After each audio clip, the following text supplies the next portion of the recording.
স্বাগতম।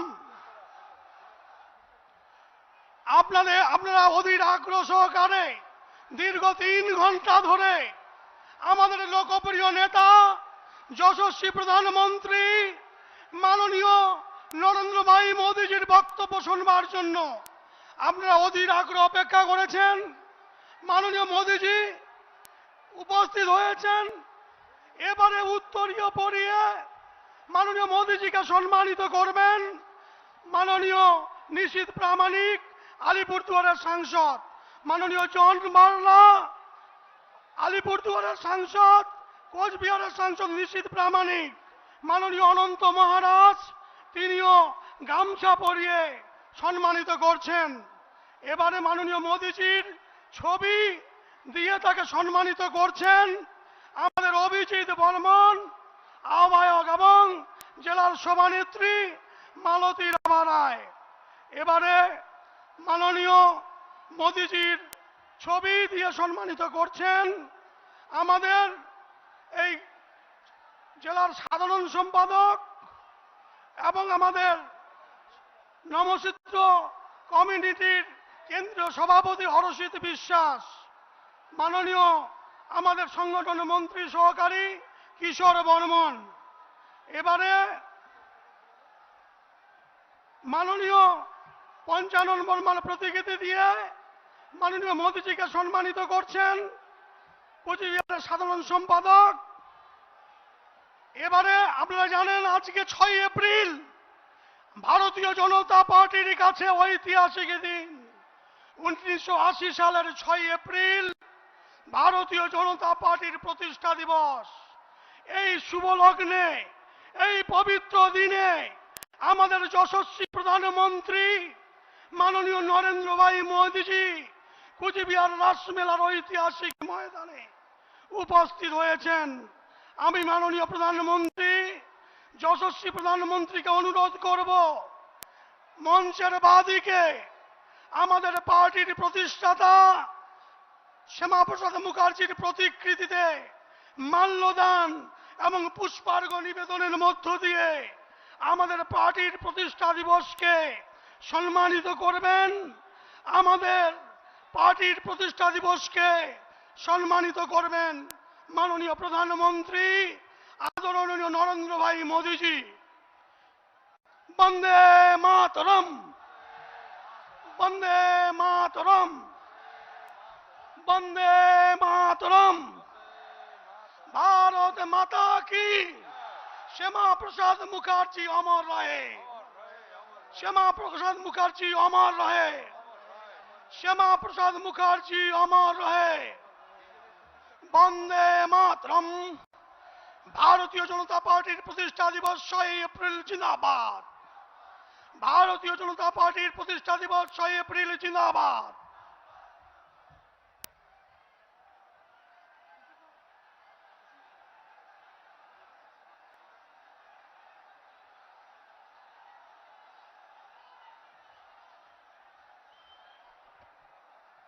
মাননীয় দীপেন প্রামাণিক মহাশয়কে সংক্ষিপ্ত আকারে তার মূল্যবান বক্তব্য রাখবার জন্য অনুরোধ করছি।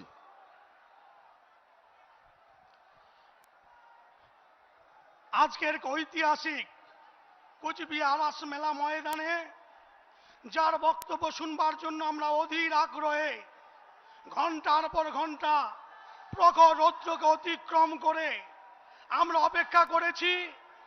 আমাদের যশস্বী প্রধানমন্ত্রী, ভারতবর্ষের নয়নের মণি, বিশ্ববরেণ্য নেতা মাননীয় নরেন্দ্র মোদীজি এখন আপনাদের সামনে বক্তব্য রাখবেন। নরেন্দ্র মোদী জিন্দাবাদ, বিজেপি জিন্দাবাদ, ভারত মাতা কি।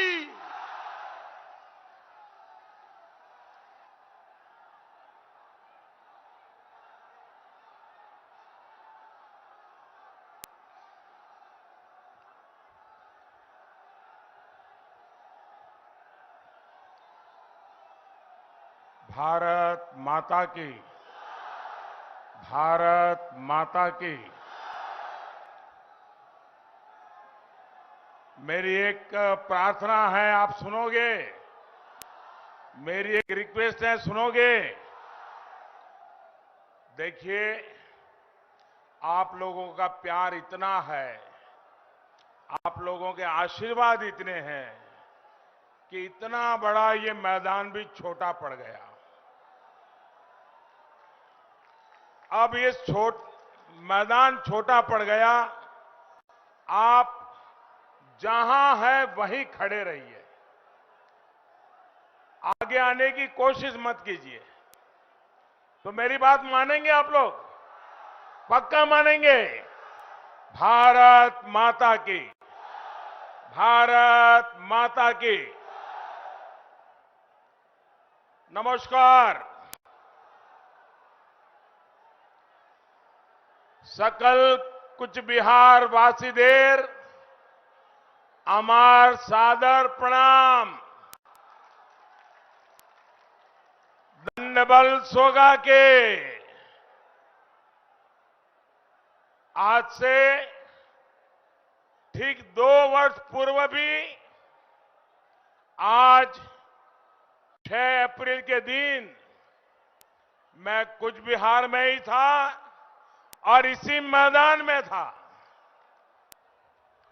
और उस समय यहां बीच में एक बड़ा मंच लगा दिया था टीएमसी वालों ने, ताकि मोदी की सभा छोटी हो, लोगों को आने नहीं दिया था। और उस दिन मैंने इसी मंच पर से कहा था कि ये जो मंच बना है वो टीएमसी के पतन का स्मारक है। कहा था कि नहीं कहा था? याद है आप लोगों को? आप लोगों को याद है? आज मंच कहीं नजर आ रहा है, टीएमसी कहीं नजर आ रही है। ये आपकी ताकत, ये आपका प्यार और ये आपके आशीर्वाद के कारण हुआ है। भाइयों बहनों, बाणेश्वर शिव मंदिर, कामतेश्वरी मंदिर, मदन मोहन मंदिर, आस्था के ऐसे अनेक स्थानों की इस धरती पर आकर हर किसी के मन को बहुत शांति मिलती है, शांता मिलता है। महाराजा नरनारायण, वीर चिल्ला रॉय के शौर्य, ठाकुर मदन मोहन जी और ठाकुर पंचानन वर्मा जैसे महान सपूतों के योगदान से ये भूमि समृद्ध हुई है। आज तो ऐसे अवसर पर कूच बिहार आया हूं जब बीजेपी अपना स्थापना दिवस मना रही है। बंगाल की इस धरती ने बीजेपी को विचार दिए हैं, बीजेपी को संस्कार दी है, बीजेपी को प्रेरणा दी है, बीजेपी को निरंतर ऊर्जा दी है। डॉक्टर श्यामा प्रसाद मुखर्जी, जिन्होंने हमारे लिए राजनीतिक रास्ता तय किया, जिन्होंने हम जैसे करोड़ों कार्यकर्ताओं को आदर्शों को लेकर राजनीति में जीने का, जनता के लिए जूझने का और शरीर का कण कण, समय का पल पल जनता की सेवा में लगाए रखने की हमें प्रेरणा दी। ऐसे डॉक्टर श्यामा प्रसाद मुखर्जी ने बहुत महत्वपूर्ण बात कही थी। इसी बंगाल के सपूत डॉक्टर श्यामा प्रसाद मुखर्जी ने बहुत महत्वपूर्ण बात कही थी। उन्होंने कहा था, भारत का यश, भारत की आध्यात्मिक महानता भारत का सत्य और आत्म के विचार, भारत में पनपी मानवता की सेवा की भावना और भारत के जन जन का सर्वोच्च शक्ति की विराटता में विश्वास से आगे बढ़ने का चार बहुत महत्वपूर्ण बातें जो देश को आगे ले जाएगी। आज इसी प्रेरणा से देश की कोटि कोटि जनता देश का यश बढ़ा रही है, देश को आत्मनिर्भर बना रही है। देश के इस संकल्प की सिद्धि में भाजपा भी दिन रात जुटी हुई है, एक एक कार्यकर्ता लगा हुआ है। भाइयों बहनों, मुझे आने में देरी हुई। देरी इसलिए नहीं हुई कि मेरा हेलीकॉप्टर लेट हुआ था। हेलीकॉप्टर से यहां आने तक रास्ते के दोनों तरफ ह्यूमन चेन नहीं, ह्यूमन वॉल था, ह्यूमन वॉल। जितने लोग यहां हैं, उससे ज्यादा लोग पूरे रास्ते भर, उसमें भी माताएं बहनें इतनी बड़ी तादाद में आशीर्वाद दे रही थी। भाइयों बहनों, आज 2 मई को जब ये चुनाव के नतीजे आएंगे, 2 मई को बंगाल में बीजेपी सरकार बनने के बाद यहां भी विकास का, प्रगति का अभियान और तेज किया जाएगा। बीते 2 चरणों के मतदान में दीदी का जाना तय हो चुका है। पिछले 2 चरणों में बड़ी संख्या में लोग अपने घरों से बाहर निकले हैं, लंबी लंबी लाइनें लगाकर बीजेपी के पक्ष में वोट दिया है। आज भी बहुत अच्छी वोटिंग की खबर आ रही है। बंगाल में बीजेपी की ऐसी लहर चल रही है, ऐसी लहर चल रही है जिसने दीदी के गुंडों, दीदी के भय को किनारे लगा दिया है। साथियों, मैंने सुना कि दीदी इन दिनों एक सवाल पूछ रही है। आपने भी सुना होगा। दीदी एक सवाल पूछ रही है कि क्या बीजेपी भगवान है, जो उसे पता चल गया है कि पहले 2 चरणों में बीजेपी की बड़ी जीत मिल रही है। आदरणीय दीदी, ओ दीदी,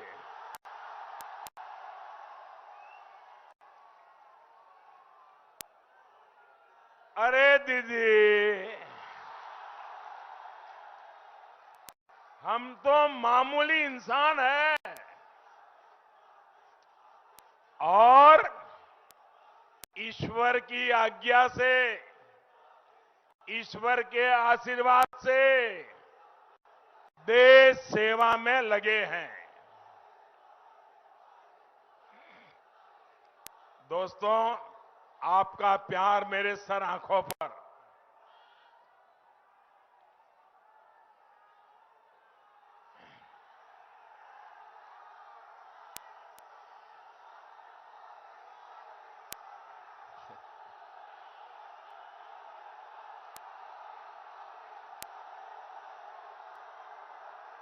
मैं आपके इस प्यार को कभी भूल नहीं पाऊंगा। दोस्तों, आपके आशीर्वाद मेरे लिए बहुत बड़ी ताकत है। ये जो आप प्यार दे रहे हैं ना, आप जो प्यार दे रहे हैं, 2 मई के बाद बीजेपी सरकार बनने के बाद मैं ये प्यार ब्याज समेत इस इलाके का विकास करके लौटाऊंगा।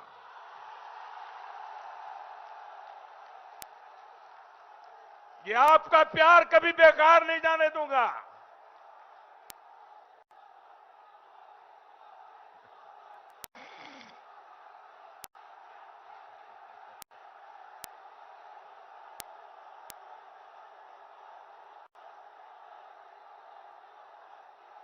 भारत माता की।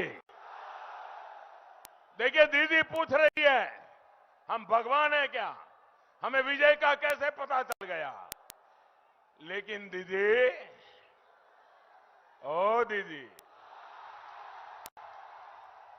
चुनाव में कौन हार रहा है, कौन जीत रहा है, ये पता करने के लिए भगवान को कष्ट देने की जरूरत नहीं है। ये जो जनता जनार्दन है ना, वो ही भगवान का रूप होती है। अरे जनता जनार्दन का चेहरा देख करके पता चलता है कि हवा का रुख क्या है। यही तो ईश्वर का अवतार है। और दूसरा दीदी, आदरणीय दीदी, दूसरी बात जो है कि चुनाव नतीजों का पता कैसे चलता है, अनुमान कैसे लगता है। एक तो आपका गुस्सा, आपकी नाराजगी, आपका व्यवहार, आपकी वाणी, इन सबको देखकर एक बच्चा भी बता सकता है कि दीदी टीएमसी आप चुनाव हार चुकी है, दीदी आप मैदान छोड़ चुकी है।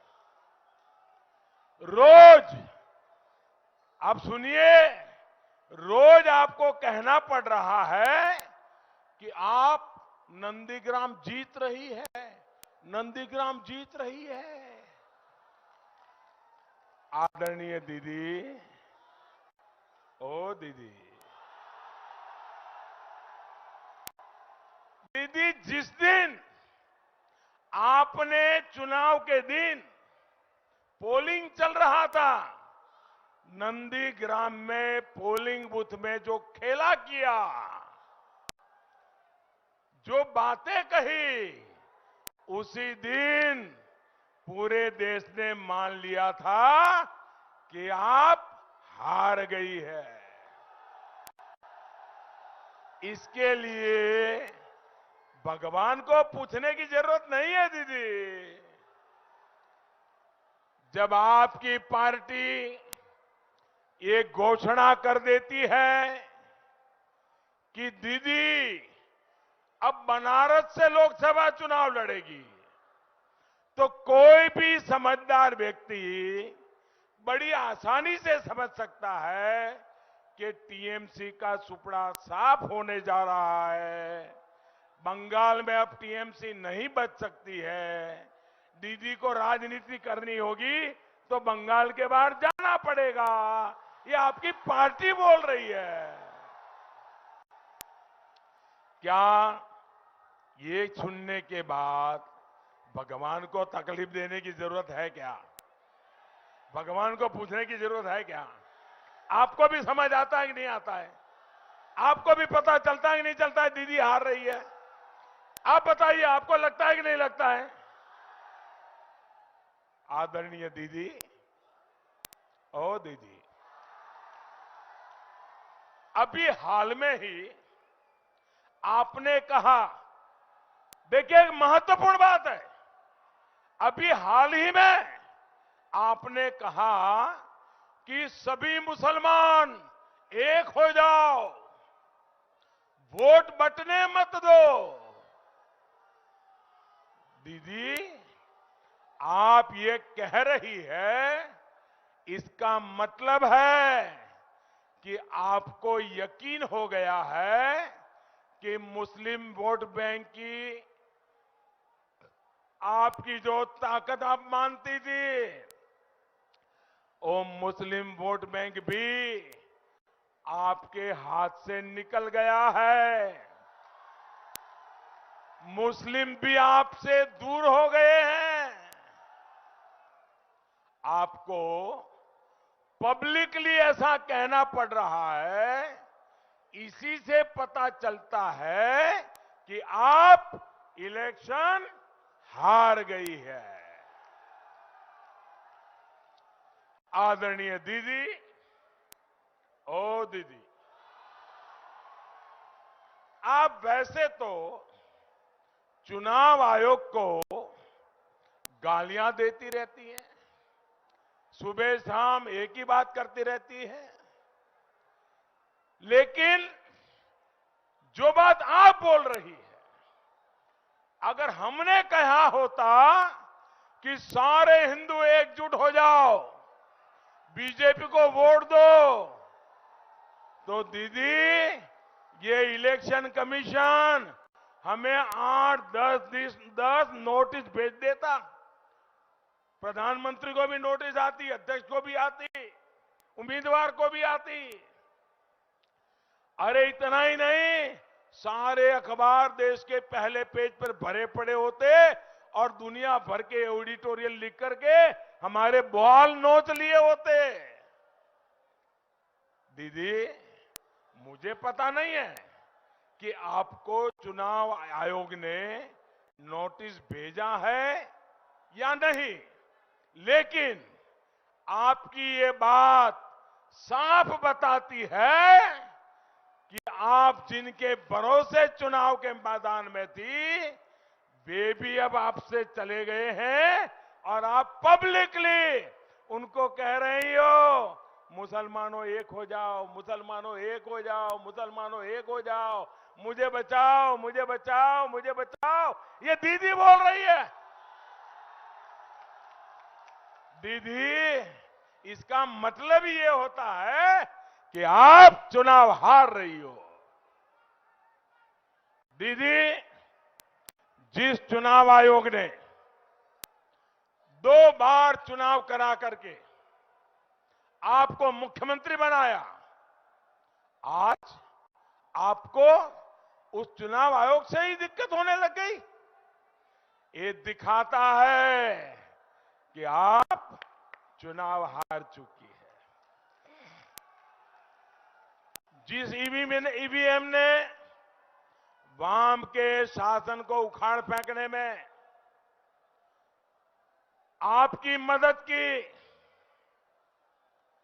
बंगाल के नागरिकों की इच्छा का आदर ईवीएम मशीन खुद करता है। एक एक नागरिक की इच्छा ईवीएम में कैद होती है। आज आपको उस ईवीएम से भी समस्या होने लग गई। जब आप ईवीएम को गाली देती हो, आप इलेक्शन कमीशन को गाली देती हो, तो मामला पक्का है कि आपका खेला शेष है। ये दिखाता है कि आप चुनाव हार चुकी है। जिस केंद्रीय वाहिनी की मांग आप खुद करती थी, मांग करती थी कि केंद्रीय सुरक्षा बलों के हाथ में ही चुनाव होना चाहिए, दीदी आप आज उन पर गुस्सा कर रही हैं, उनको बदनाम करने के लिए भाषा बोल रही है, षड्यंत्र कर रही हो। ये दिखाता है कि आप चुनाव हार चुकी है। दीदी, आप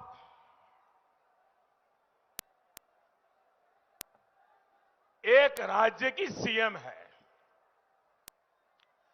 2 फेज का चुनाव हो चुका है। बहुत शांतिपूर्ण मतदान हुआ। करीब करीब 80% से ज्यादा वोट पड़े। मैं भी गुजरात में मुख्यमंत्री था। इतना अगर वोटिंग होता है, शांतिपूर्ण होता है, तो सीएम के नाते मैं गर्व से कहता हूं कि देखिए मेरे राज्य में शांतिपूर्ण मतदान हुआ, मेरे राज्य में इतना ज्यादा मतदान हुआ, मैं गर्व करता था। दीदी यहां शांतिपूर्ण मतदान हो रहा है, 80% से लोग ज्यादा मतदान करने जा रहे हैं और आप परेशान हो, आप गर्व नहीं कर रही हो। यही बताता है दीदी कि आप चुनाव हार रही हो। साथियों, बीजेपी की रैली में भारी संख्या में लोग आ रहे हैं, दिखता है साहब। बहन बेटियां आ रही हैं, लेकिन दीदी कहती है कि ये जो लोग आए हैं ना, वो पैसे लेकर यहां आते हैं। मुझे बताइए भाई, क्या आप पैसे लेकर के यहां आए हैं क्या? जोर से बोलिए, पैसे लेकर के आए हैं क्या? पैसे लेकर के आए हैं क्या? पैसे मिलने वाले हैं इसलिए आए हैं क्या? ये दीदी आप पर झूठा आरोप लगाती है कि नहीं लगाती? ये दीदी आपको बदनाम कर रही है कि नहीं कर रही है? दीदी ने आपका अपमान किया है कि नहीं किया है? तो दीदी को सजा दोगे कि नहीं दोगे? सजा दोगे कि नहीं दोगे? इस चुनाव में जबरदस्त सजा दोगे कि नहीं दोगे? कमल के निशान पर बटन दबा के सजा दोगे कि नहीं दोगे?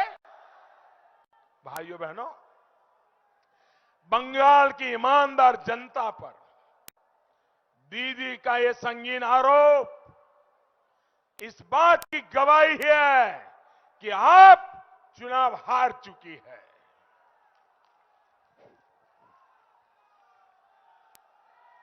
दीदी को तिलक लगाने वालों से दिक्कत है, भगवा वस्त्र धारण करने वालों से समस्या है। ये दिखाता है दीदी जमीन खिसक चुकी है, आपका हारना तय है दीदी। दीदी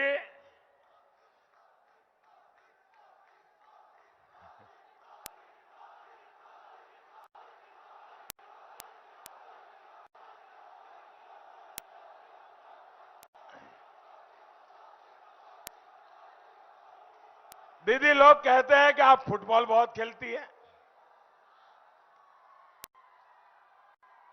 दीदी हमने सुना है फुटबॉल में एक होता है ओन गोल।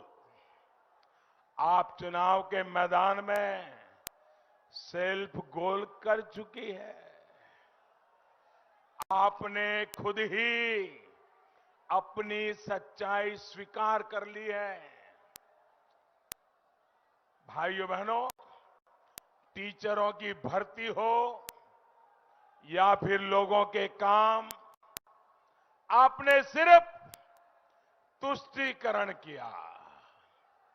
बंगाल के सामान्य लोगों को, बंगाल के नौजवानों, यहां के किसानों को आपने अपने हाल पर छोड़ दिया। 10 साल तक आपके तोलाबाज बंगाल लूटते रहे। आदरणीय दीदी, आप देखती रही। 10 साल उत्तर बंगाल के साथ अन्याय हुआ।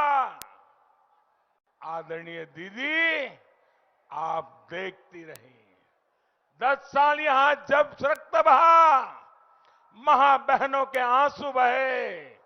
आदरणीय दीदी, आप देखती रही। 10 साल दलित, वंचित, पिछड़ों, आदिवासियों, टी गार्डन मजदूरों के साथ धोखा हुआ।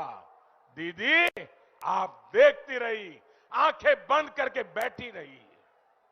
10 साल कृषक सिंचाई और भंडारण की सुविधाओं से वंचित रहे। फोड़े राज से परेशान रहा। दीदी, आप देखती रही। टीएमसी के कार्यकर्ता, नेता, मंत्री खेला करते रहे और दीदी देखती रही।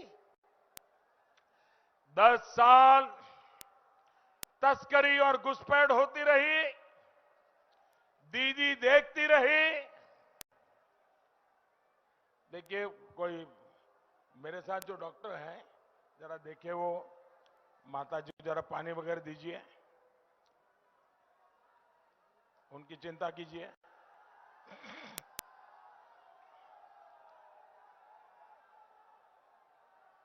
पानी वगैरह दीजिए उनको। हाँ, मेरी टीम के डॉक्टर वहां पहुंचे तुरंत। हाँ। 10 साल अवैध खनन, तस्करी, ड्रग्स का सिंडिकेट फला फूला और दीदी देखती रही। साथियों, अभी हाल ही में जो टैप आया है, उसमें कई बातचीत ऐसी उजागर के हुई है, दीदी के 10 साल का पूरा रिपोर्ट कार्ड दे रही है। दीदी, आपने बंगाल में एक नया टैक्स शुरू कर दिया, वाइपो सर्विस टैक्स। वाइपो सर्विस टैक्स, गरीब मां बहन ने मेहनत का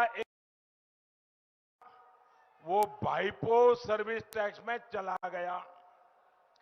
बंगाल का युवा एक एक टका के लिए तरस रहा है और वहां 35-40 करोड़ एक महीने में आ रहा है। इसी वजह से आज बंगाल के कोने कोने से आवाज आ रही है, चलो पलटाई। बंगाल के कोने कोने से आवाज आ रही है, चलो पलटाई। जोर से बोलिए, चलो पलटाई, चलो पलटाई। मेरे साथ जब भी मैं कहूंगा बोलते चलिए, मिथ्यार खेला शेष कोरते, चलो पलटाई, चलो पलटाई। मिथ्यार खेला शेष कोरते, कटमनिर खैला के दाव विदाई। हिंसा राजनीति के दाव विदाई। महिला सुरक्षा बारनो जोन्नो हारानो गौरव फेरानोर जोन्नो सोबाई मिली भाई, चलो पलटाई, चलो पलटाई। तृणमूल के दाव विदाई, तृणमूल के दाव विदाई। भाई और बहनों, पश्चिम बंगाल में डबल इंजन की सरकार के भाव से कितनी परेशानी हो रही है, एक कुछ बिहार से बेहतर कौन समझ सकता है। यहां स्वास्थ्य सुविधाओं का अभाव है, लेकिन दीदी को इससे कोई फर्क नहीं पड़ता। दीदी तो केंद्र सरकार की स्वास्थ्य योजनाओं पर भी ब्रेक लगा देती है। आयुष्मान भारत योजना के तहत देश भर में लगभग 2.25 करोड़ से ज्यादा गरीब मरीजों को मुफ्त इलाज मिल चुका है, लेकिन दीदी की दुर्नीति के कारण इसका लाभ यहां के मेरे गरीब भाई बहनों को नहीं मिला। भाई और बहनों, केंद्र सरकार हर घर, हर खेत को पर्याप्त पानी देने के लिए निरंतर कोशिश कर रही है, लेकिन दीदी की सरकार ने केंद्र की कृषि सिंचाई योजना को यहां ठीक से लागू नहीं होने दिया। साथियों, हमारी बहनों का बहुत बड़ा समय पानी के इंतजाम में लग जाता है। गंदे पानी से बच्चे बीमार होते हैं, लेकिन दीदी ने क्या किया? केंद्र सरकार ने हर घर पाइप से जल पहुंचाने की एक बहुत बड़ी योजना पूरे देश में शुरू की है। अभी तक देश भर में 4 करोड़ से ज्यादा परिवारों को नल कलेक्शन दिए जा चुके हैं। लेकिन पश्चिम बंगाल में नल से पानी पहुंचाने के लिए जो करोड़ों रुपए भेजे थे वो भी दीदी तिजोरी में रख करके बैठ गई।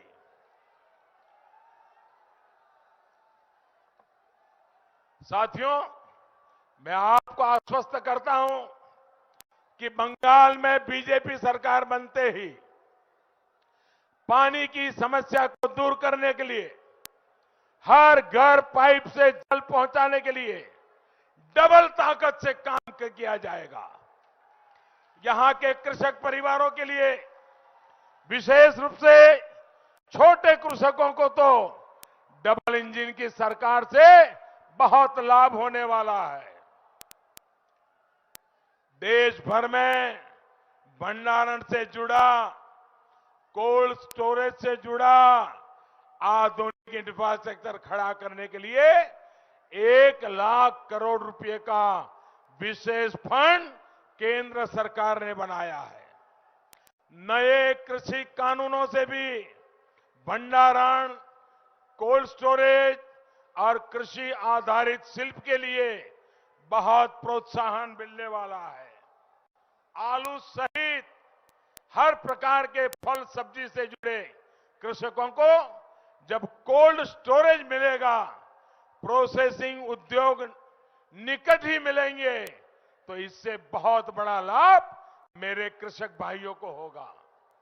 जूट किसानों के लिए एमएसपी में केंद्र सरकार पहले ही कई गुना बढ़ोतरी कर चुकी है।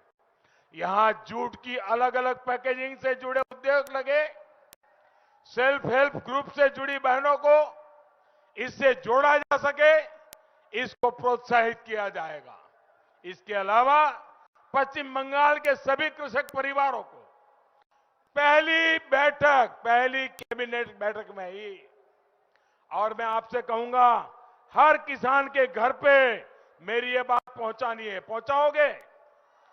गांव गांव जाके पहुंचाओगे? हर एक किसान के घर जाकर के बताओगे? तो मैं बताता हूं क्या बताना है। 2 मई के बाद बीजेपी की सरकार बनेगी और पहली कैबिनेट में जो काम हम करने वाले हैं वो आप किसानों को घर घर जाकर के बताइए।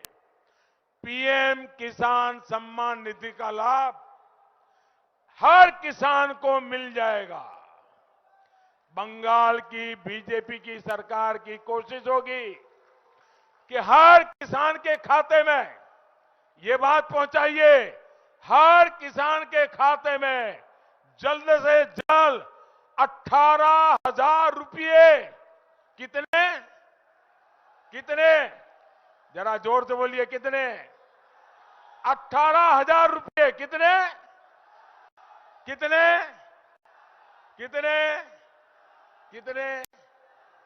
18,000 रुपये सीधे किसान के बैंक खाते में जमा हो जाएंगे। ये किसानों को जाकर के बताइए दोस्तों। चाय बागान में काम करने वाले श्रमिकों के लिए इस बजट में 1,000 करोड़ रुपए की विशेष योजना का भी ऐलान किया गया है। इसका लाभ इस क्षेत्र के भाई और बहनों को मिलेगा।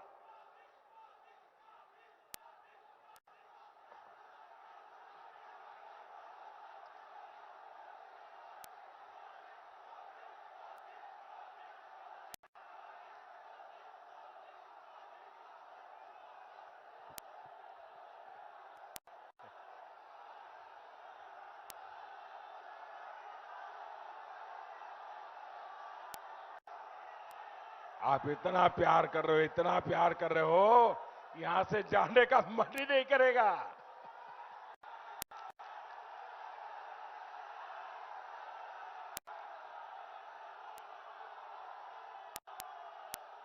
साथियों, मुझे कुछ लोगों ने बताया कि दीदी आजकल लोगों को धमकी दे रही है और दीदी के यहां से धमकी जा रही है। कि वो जीतकर नहीं आएगी तो सारी सुविधाएं बंद हो जाएगी। আপনারা কি এটা বিশ্বাস করেন কা? বিশ্বাস করেন? বিশ্বাस करें? एटी संपूर्ण मिथ्या असत्य कथा जनमानुष के विभ्रांत कोरार व्यर्थ चेष्टा আর সফল হবে না। বাংলার মানুষ ভুল বুঝানোর চেষ্টা ধরে ফেলছে, কিছুই বন্ধ হবে না। आप लिख के रखिए, কিছুই बंद होवे ना। भाजपा सरकार समाजजन्य सामाजिक सुरक्षा, मासिक भाता, शिक्षा, स्वास्थ्य, खाद्य, मां बोने देर आर्थिक सुविधा, कृषक देर सुविधा দিতে থাকবে। টাকার পরিমাণ এখন থেকে অনেকটাই বাড়বে।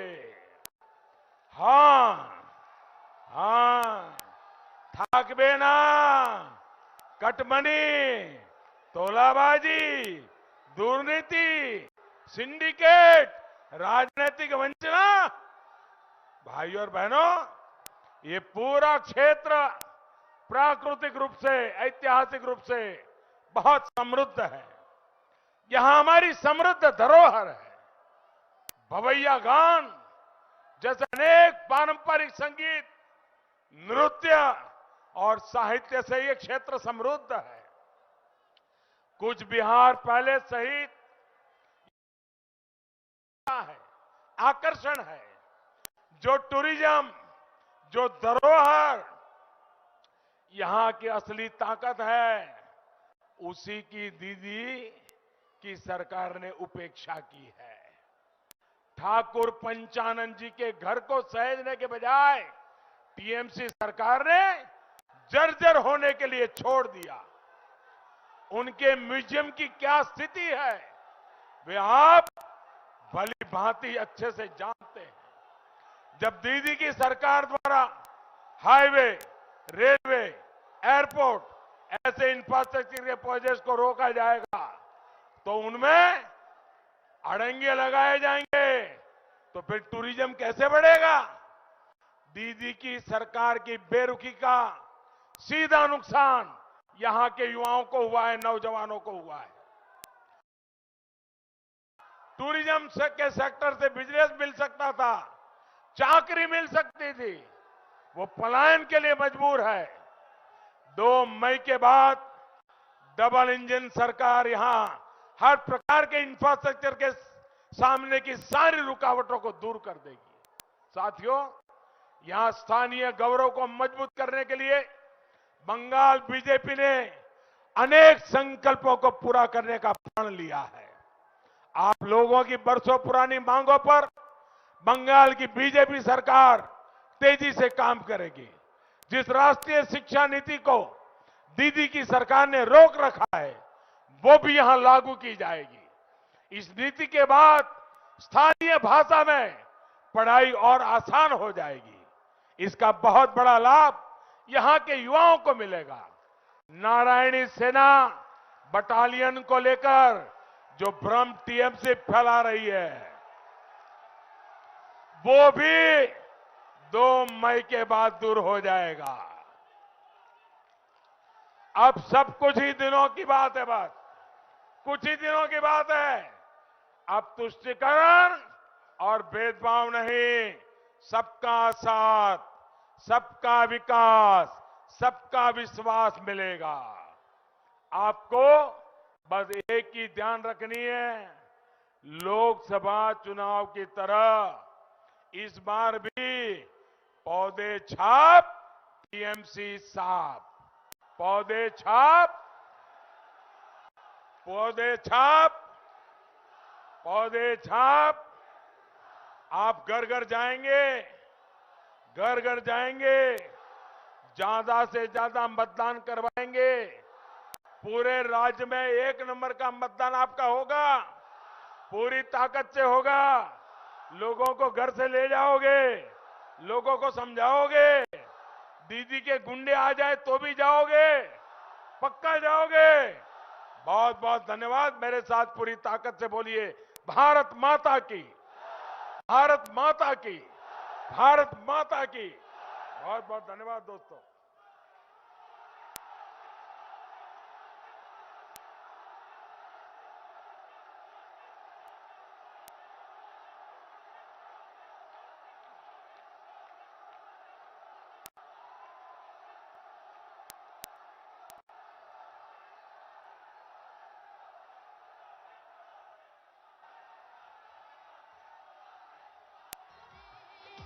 মোদের কথা শুনিয়া যান তৃণমূল সন্ত্রাস পাহাড় টান সোনার বাংলা গড়িয়া দেন রে তোমরা মোদের কথা শুনিয়া যান রে আয়ুষ্মান যোজনা খান 5 লাখ টাকার বীমা পান প্রধানমন্ত্রীর আবাস যোজনা তাতে এক পয়সাও লাগে না হিন্দু মুসলিম সবাই সমান রে নাই কাট মানি রে নাই ঘুষ খুরি রে মোদের কথা শুনিয়া জান রে বন্ধু পদ্ম ফুলত ভোট দেন রে में आज का दिन मतदान के लिहाज से काफी अहम है। आज तमिलनाडु की सभी 234 सीटों, केरल की सभी 140 सीटों और पुडुचेरी की 30 सीटों के लिए जनता अपने मताधिकार का प्रयोग कर रही है।